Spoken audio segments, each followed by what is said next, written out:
In this lesson, we will explore the idea of concavity. So what we've studied so far is how the first derivative helps us understand where a function is increasing, where is it decreasing. The first derivative also helps us identify local maximum or local minimum values. It's going to be the second derivative that helps us understand where the function is concave up, when is it concave down.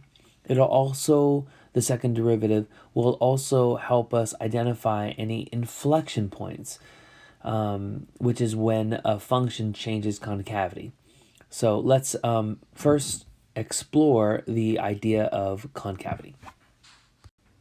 First, I would like to just show you a simple picture of a function. This maybe is the the cubic function, the basic cubic function, but this would be concave up here because it's bending upward, and then this would be concave down because it's bending downward. The origin here for this particular function, the origin behaves as an inflection point, the point at which the function changes concavity from being concave down to concave up.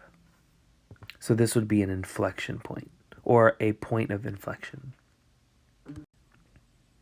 All right, here we have the graph of a differentiable function, y equal to f of x, is concave up if f prime is increasing. It's concave down if f prime is decreasing. Now, if our function has a second derivative, then we can say the following. If f double prime, that's what is meant here. This is f double prime, the second derivative of f. If f double prime is positive, then the graph of f is concave up. If f double prime is negative, then it's concave down. So you can see here, you and I are going to want to find the second derivative of our function so that we can determine when it's concave up, when is it concave down. And we also have our definition for a point of inflection. So a point C, comma, f of C, where the graph of a function has a tangent line and where the concavity changes, is a point of inflection. Now, in order to find this point of inflection, it'll be either where f double prime at C is equal to 0, or f double prime evaluated at C fails to exist. So we're going to have to find when the second derivative function is equal to 0, and we need to find where the second derivative of our function fails to exist. That'll give us possible points of inflection. Good candidates for points of inflection. All right, let's look at an example. Okay, folks, here's an example.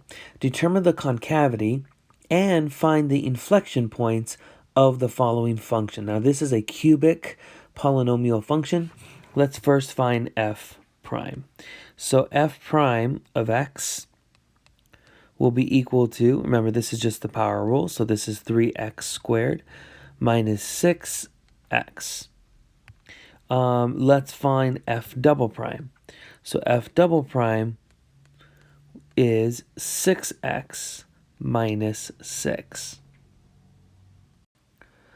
Now, in order to determine concavity, we need to follow the sign of f double prime. So, now f double prime will never fail to exist because this is a polynomial function, but f double prime, I need to find when this is equal to 0. F double prime will be equal to 0 when 6x minus 6 is equal to 0, which implies that x is equal to 1. Now, this value here is a possible point of inflection. In order to determine that it is a point of inflection, what I want to do is I want to follow the sign of f double prime. All right, so we have the interval anything to the left of 1, and we have anything to the right of 1. if I can show that f double prime changes sign from this interval to this one, then I have proven or shown that x equal to 1 is indeed a point of inflection. Okay, so what I'm going to do is I'm going to plug in a value, anything less than 1. How about 0? And I'm going to evaluate f double prime. I'm trying to follow the sign of f double prime. So like f double prime of 0. And remember, f double prime is right here, 6x minus 6. So f double prime at 0, it didn't have to be at 0, but, anything less than 1 will do, is equal to 6 times 0 minus 6, which is negative 6. So f double prime in this interval from negative infinity to 1 is negative. So f double prime is negative in that interval. All right, let's try f double prime from this interval. So f double prime, I need something greater than 1. 2 would work. And I'm plugging this number into my second derivative. So then this is 12 minus 6, which is a 6. So f double prime over this interval is positive. Because the sign changes, we have found a point of inflection. Because f double prime is negative, it is concave down over this interval. And because f double prime is positive, it is concave up on this interval. Let's write that down. So it's concave up on this interval from 1 to infinity. It is concave down on this interval here from negative infinity to 1. And we have a point of inflection when x is equal to 1. Now, if I take the number 1 and plug it into my function, it's actually 1, 0, which is an x-intercept. So that's pretty interesting. So this is my point of inflection, and these are the intervals for concavity. All right, here's our next function that we want to determine concavity and points of inflection for. So it's f of x is equal to x to the power of f of 5/3. All right, so here we go, f prime of x. So this is just the power rule, so then this is 5/3 x to the power of 2/3. Now let's find f double prime. All right, so f double prime, again, this is the power rule. If I bring 2/3 down, it'll be 5/3 times 2/3, which is 10/9. And now this is x to the power of negative 1/3. I can rewrite that as, 10 over 9x to the 1/3. If you prefer a radical, then it's equivalent to 10 over 9 times the cube root of x. This is f double prime.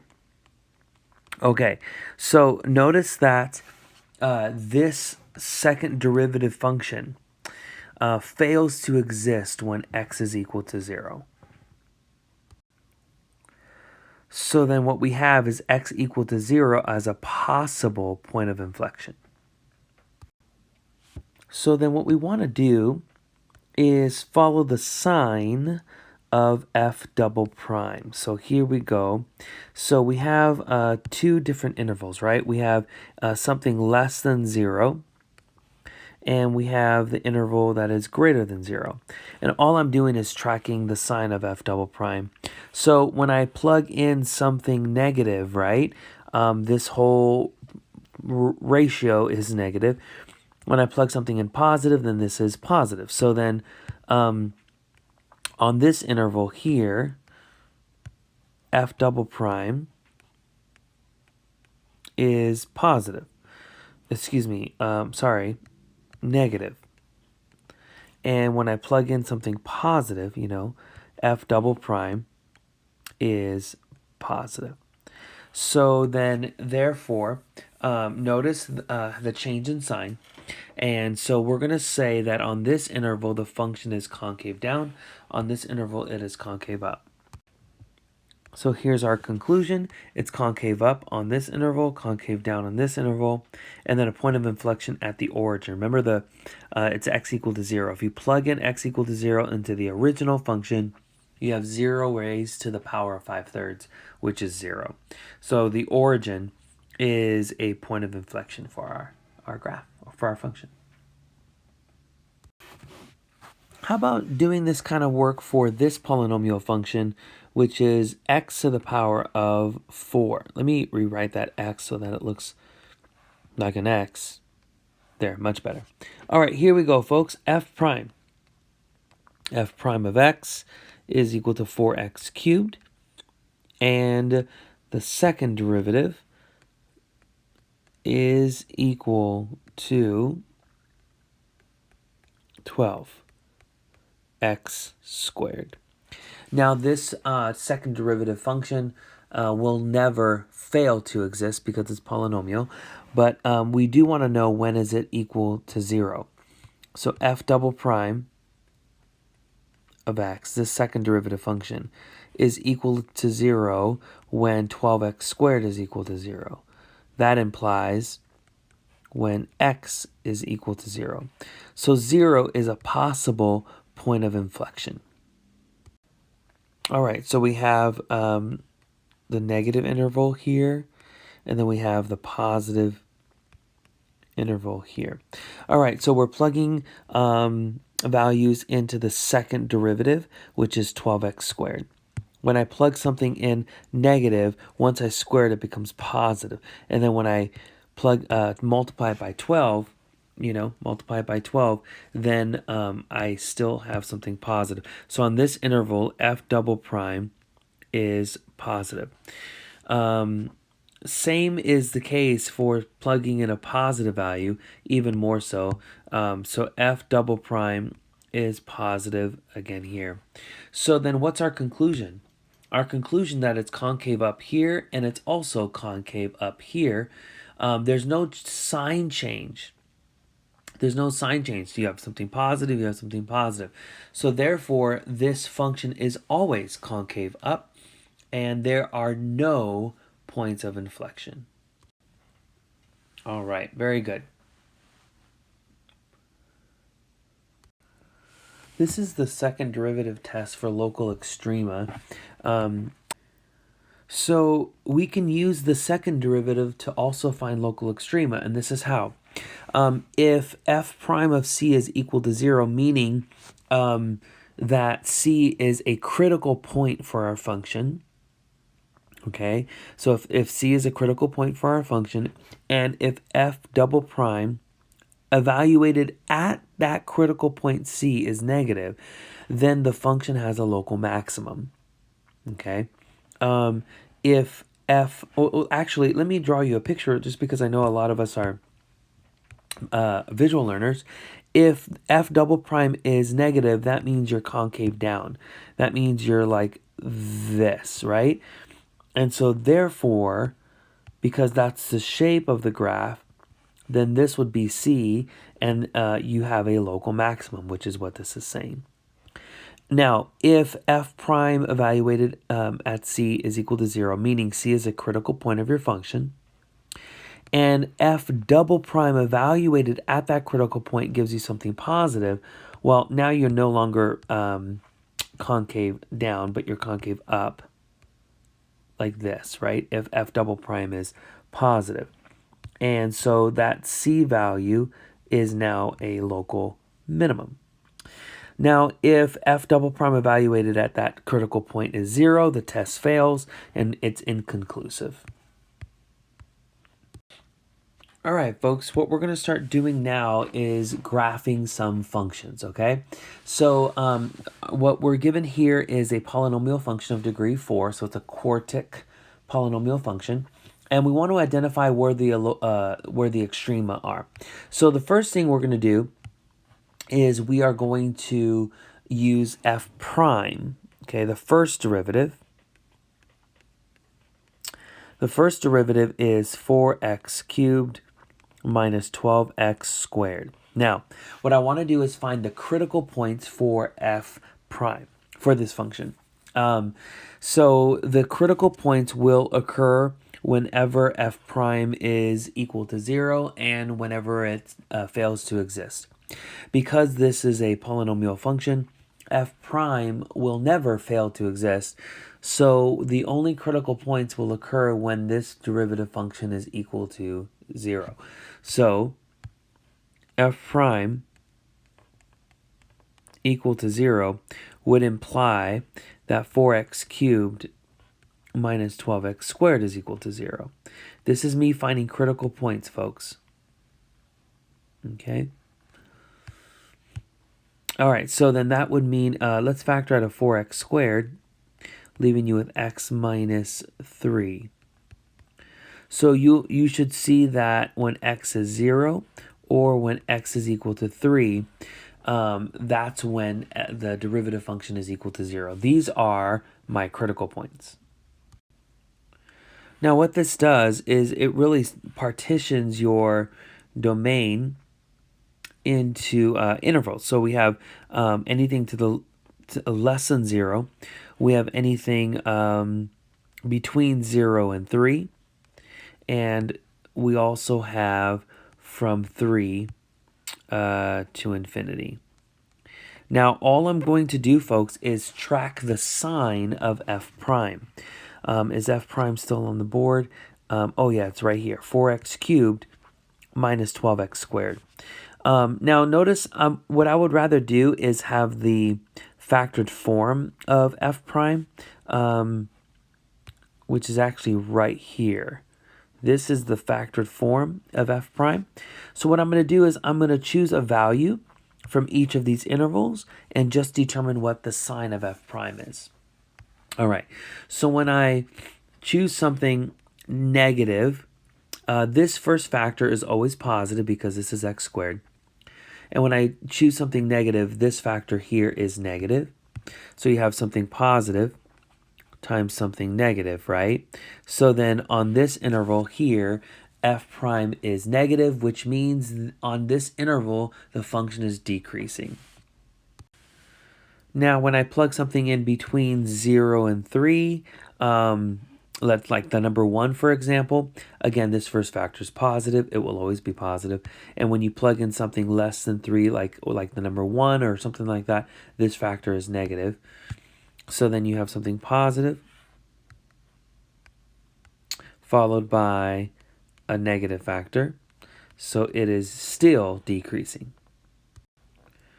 Now, when we plug in something greater than 3, like 4, again, this factor is positive, and this factor will always be positive. Will also be positive, rather.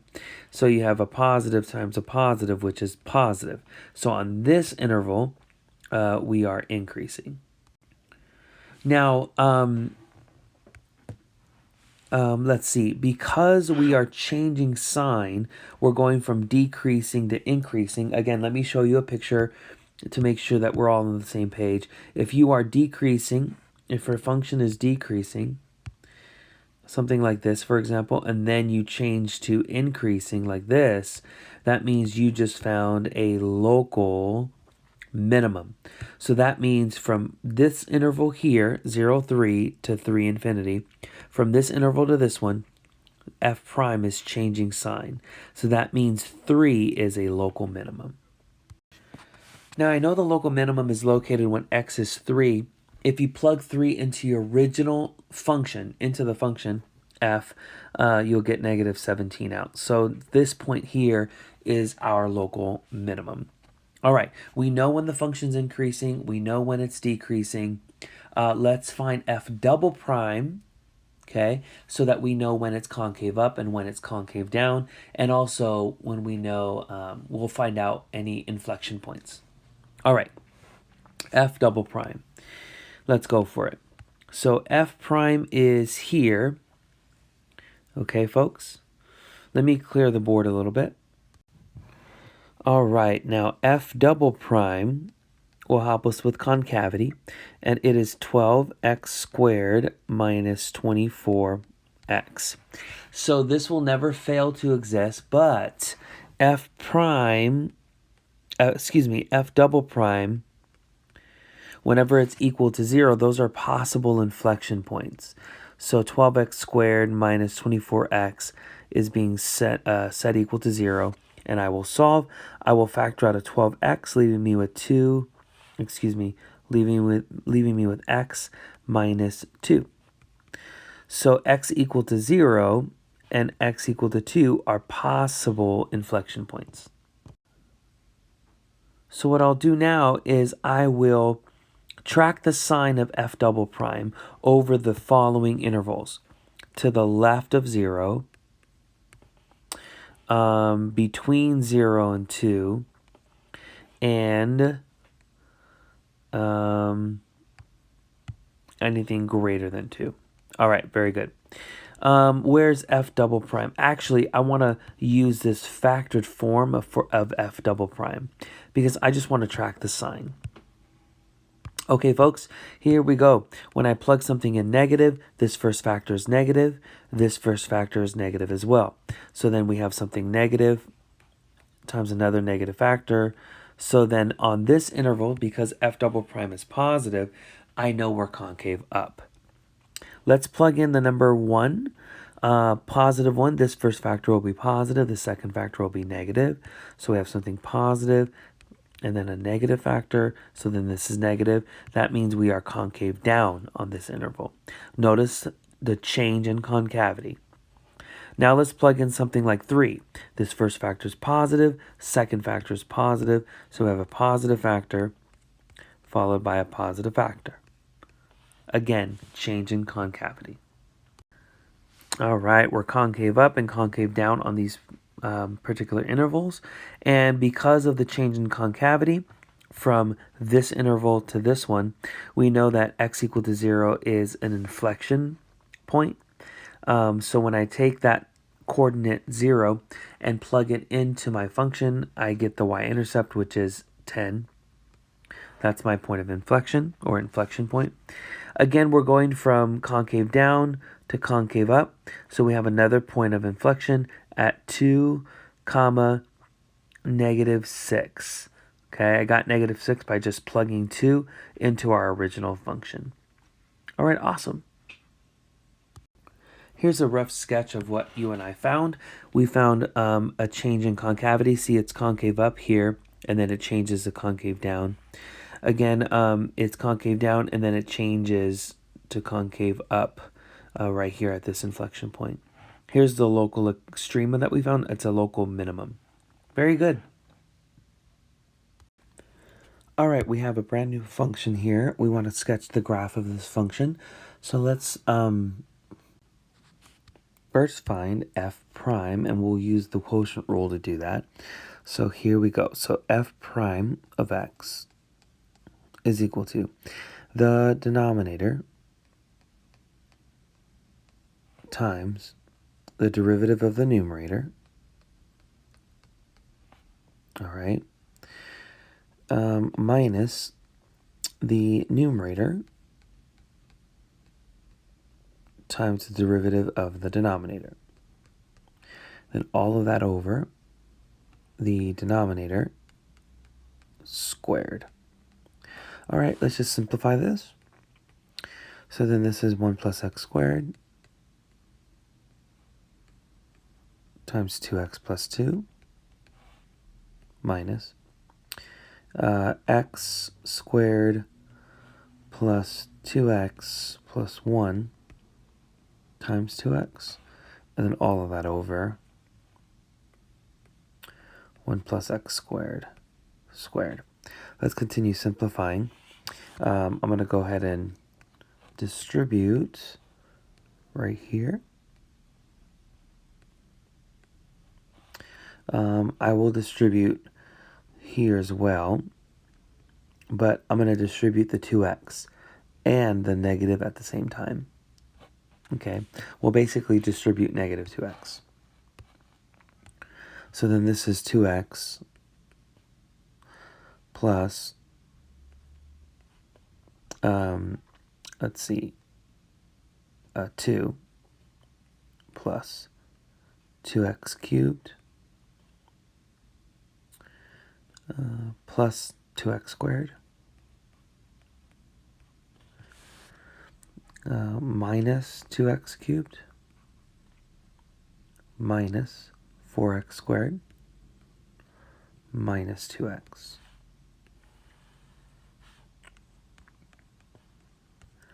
All over the denominator squared. All right, we got some terms canceling in the numerator. Let's see, the 2x and negative 2x are gone. 2x cubed and negative 2x cubed. And then we can combine like terms. So the numerator simplifies as negative 2x squared.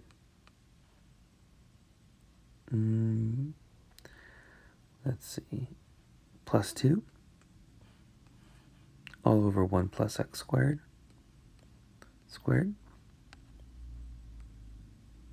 Move that up a little bit. And the numerator, I can factor out a negative 2. And that'll give me x squared minus 1. And all over the denominator squared. Okay, cool. Now, we need to find the critical points for f prime. The critical points will be wherever this is undefined and whenever it is 0. Notice that it's never undefined. This is never undefined. It's never undefined because this denominator is never 0. If the denominator were 0, this function would be undefined, right? Because we cannot divide by 0. And this denominator has no real number solution. Like there's no real number that makes this denominator 0. The only way the denominator could be 0 is if x squared were ever negative 1. But x squared will never be negative 1. Not over the real numbers. So then the only critical points will occur when f prime is equal to 0. So let me move this up. So this is f prime, okay, right there. So notice that this derivative function will be 0 only when the numerator is 0, which will occur only when x squared minus 1 is equal to 0, which implies that x squared would be equal to 1, which implies that x would have to be plus or minus 1. So these are my critical points. So these critical points are possible extrema, right? So what we're going to do is we're going to look at some intervals. So from negative infinity to negative 1, we'll look at negative 1 to 1, and we'll look at from 1 to infinity. And what we're going to do is we're going to follow the sign of f prime. So let's look at f prime here. For any value less than negative 1, like let's say negative 2. If I plug in negative 2, well, first of all, notice that the denominator is always positive.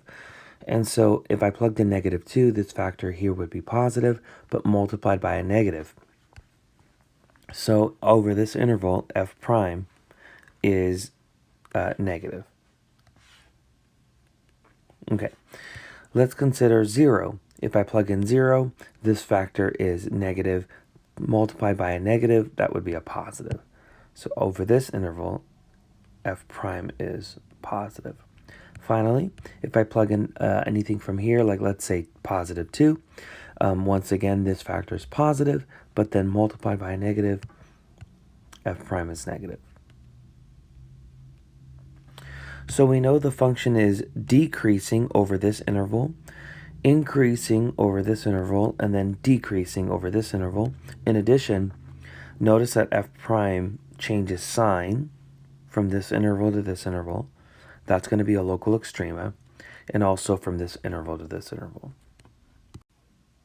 Now let's consider this. So if you go from decreasing to increasing, that means you found a local minimum. So this would be right there, a local minimum, and that's going to be at negative 1. All right.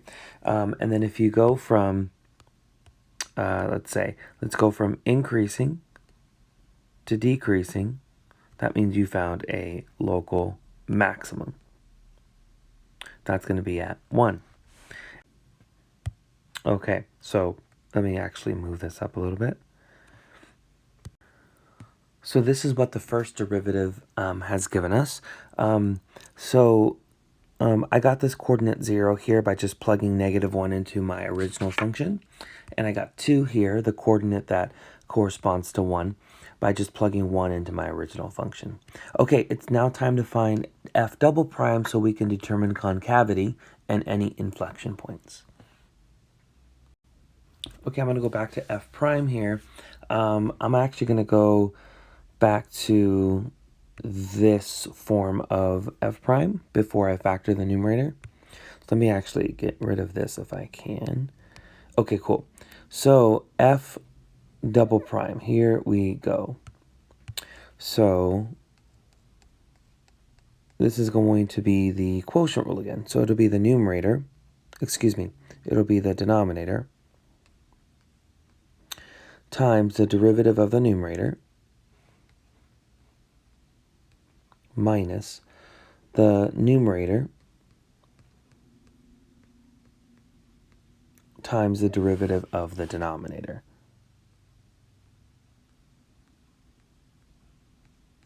If I can fit it all, let me see if I can just squeeze this in here. All right. And this is the chain rule, right? Got it. And then all of this over the denominator squared. All right, we have some simplifying to do. Okay, so then this is equal to, I'm going to go ahead and expand this binomial. So then you get 1 plus 2x squared plus x to the 4th times -4x minus -2x squared plus 2 times, I'm going to distribute 2 and also 2x. In other words, I'm going to distribute 4x. So then I get 4x plus 4x cubed. All of that over 1 plus x squared to the 4th power. Okay, now I will distribute -4x. And then over here, I'll go ahead and distribute -2x squared. And I'll also distribute 2. But at the same time, I will, whatever I get, I will negate it. Okay? So I'm going to distribute -2x squared, really distributing positive 2x squared, and -2 basically. All right? Here we go. So over here I get -4x minus 8x cubed minus 4x to the 5th.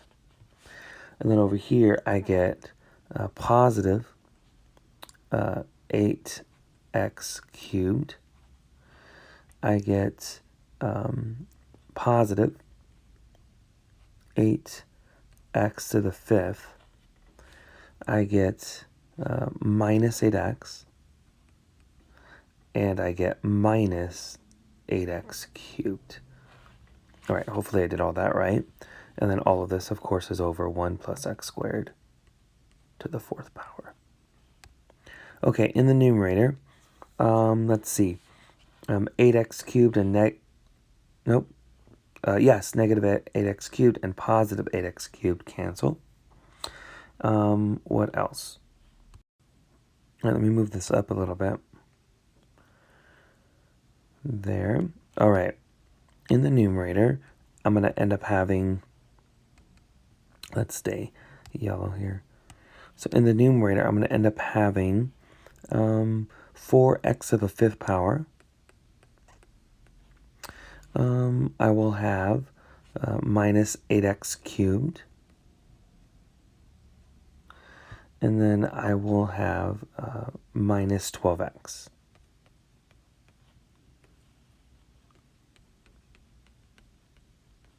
Okay, perfect. Now in the numerator, let's factor out a 4x.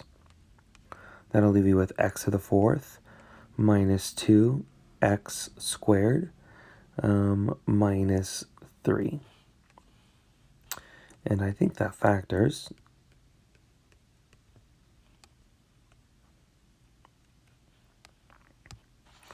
as 4x times x squared and an x squared. Let's see, minus 3 and then plus 1 here. Yeah. Well, that's good news because then we have a common factor. So 1 plus x squared right here, and one of the 1 plus x squareds down here divide out. So then I end up with 4x times x squared minus 3 over 1 plus x squared quantity cubed. Cool. This is f double prime of x. Alrighty, that was a lot of algebra. Okay, so we want to find possible inflection points that will occur whenever this function is undefined. This function will only be undefined if x squared were ever -1, and it'll never be -1 because x squared will be something positive, right? So this second derivative function will never be undefined. It'll never fail to exist. So then that means the only critical numbers, or the only possible inflection points, I should say, will occur whenever f double prime is 0. So what I'll do is I'll consider, when is this function 0? Well, this function is 0 only when the numerator is 0.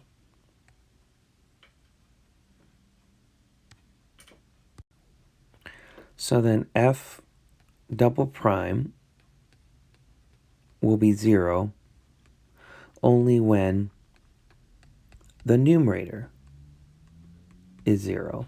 Well, that would imply 4x is either 0 or x squared minus 3 is 0. That would imply my possible inflection points are x equal to 0 or x equal to plus or minus square root of 3. Okay, so what this does is this gives us some intervals to follow the sign of f double prime. Okay, having 3 possible inflection points here splits our domain into 4 different intervals.